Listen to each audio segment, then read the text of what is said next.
Yeah, what up? Yo. What up, what up? Dutch, shout out to you, bro. I know you're going through some things. Sorry about that, bro. It will get better with time. Your mom loved the show, so let's rock out for her. Yeah. Obviously, today we're going Oregon Ducks. Kind of a long breakdown, so I'm going to jump right into it. Dan Lanning, 35-6 in 3 years at Oregon, comes into the season with what I believe is one of his best teams yet. When Dante Moore decided he was coming back to Oregon, when he could have went off the board at number 2 in the NFL draft, I knew this team was pushing for a national championship.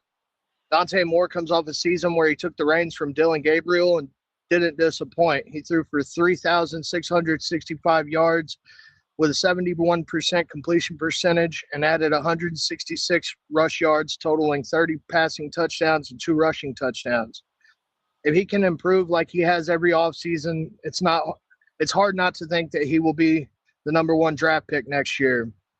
Let's be real, those are Heisman numbers from last season. Behind him taking a page out of Moore's book, Dylan Raiola transfers in from Nebraska to sit the bench and learn the offense like Dante Moore did behind Bo Nix in 24.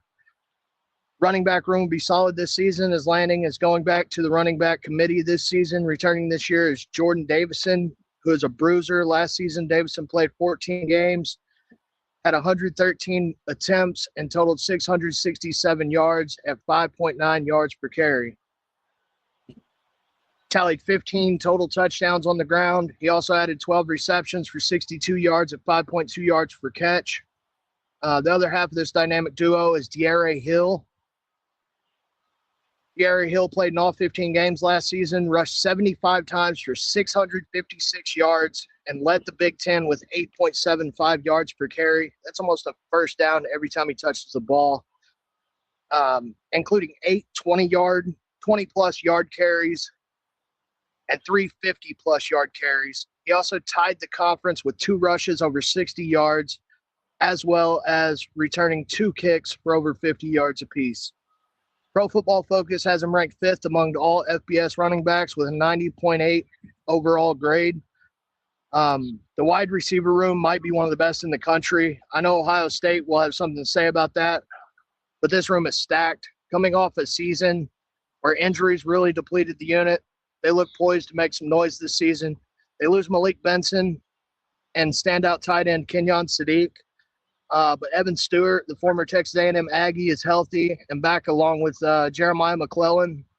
One of the best young receivers in the country, DeCorian Moore, is back for his 2nd season and will be looking for the Biletnikoff Award for the best receiver in the country.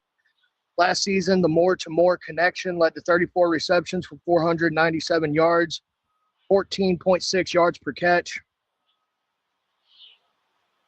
Along with 3 touchdowns, he averaged 55.4 yards per game.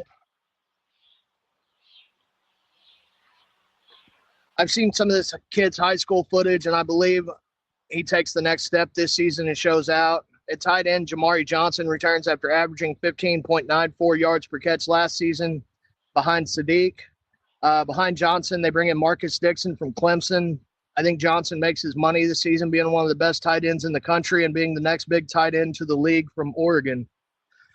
Offensive line will be strong this season. They lose 3 starters,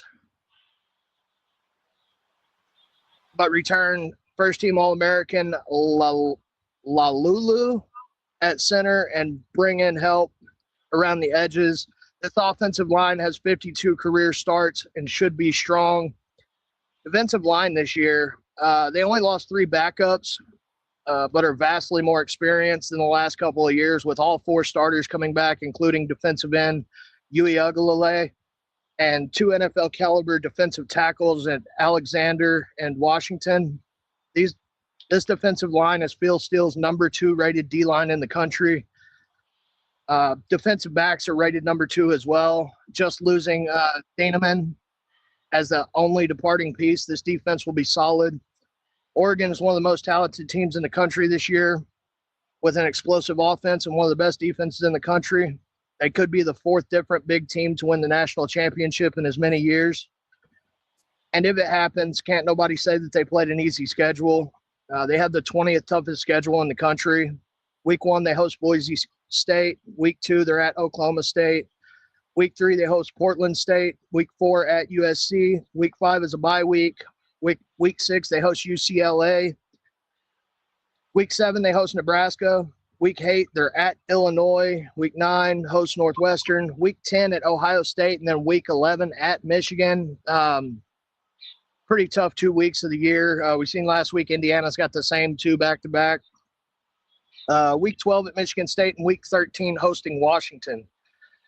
The bets, Dante Moore, Heisman, plus 1,200. Again, disrespectful with the weapons available and what we've seen him do last year and what we've seen him improve each season. National championship, plus 800. The Heisman is a half unit. The national championship is a half unit. National championship, plus 800. Probably the most talented Oregon team under Dan Lanning. Week 1, Oregon minus 24.5 versus Boise State. Minus 110. And as a note, pay attention to Boise State's team total when it comes out. The total in the game is sitting at 54.5 with a 24.5 point spread. I will be on the Boise State team total under when that number comes out. And that's all I got for y'all today. Appreciate you guys for having me. Everybody make sure you hit the like button and retweet the show. Help these numbers grow. I will see you guys next week from Panama City. Will not miss a show. Appreciate you guys calling. I'm out.